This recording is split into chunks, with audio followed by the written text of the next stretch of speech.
Prayer and discrimination. A devotee. Sir, what is the way? Master. Discrimination between the real and the unreal. One should always discriminate to the effect that God alone is real and the world unreal. And one should pray with sincere longing. Devotee.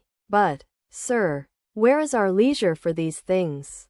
Master. Those who have the time must meditate and worship. But those who cannot possibly do so must bow down wholeheartedly to God twice a day. He abides in the hearts of all. He knows that worldly people have many things to do. What else is possible for them? You don't have time to pray to God. Therefore give him the power of attorney. But all is in vain unless you attain God and see him.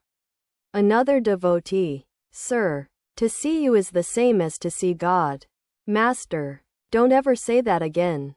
The waves belong to the Ganges. Not the Ganges to the waves.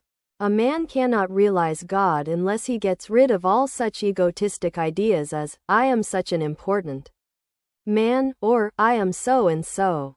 Level the mound of I to the ground by dissolving it with tears of devotion. Devotee. Why has God put us in the world? Master. To perpetuate his creation. It is his will, his Maya. He has deluded man with woman and gold.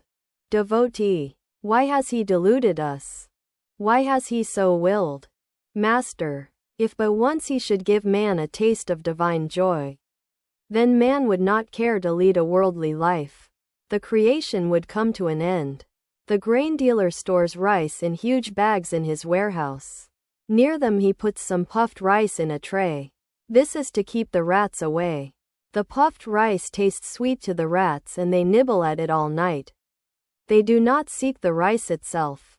But just think. 1 seer of rice yields 14 seers of puffed rice. How infinitely superior is the joy of God to the pleasure of woman and gold. To one who thinks of the beauty of God, the beauty of even Ramba and Tilottama appears as but the ashes of a funeral pyre. Devotee. Why do we not feel intense restlessness to realize him? Master. A man does not feel restless for God until all his worldly desires are satisfied. He does not remember the mother of the universe until his share of the enjoyment of woman and gold is completed. A child absorbed in play does not seek his mother.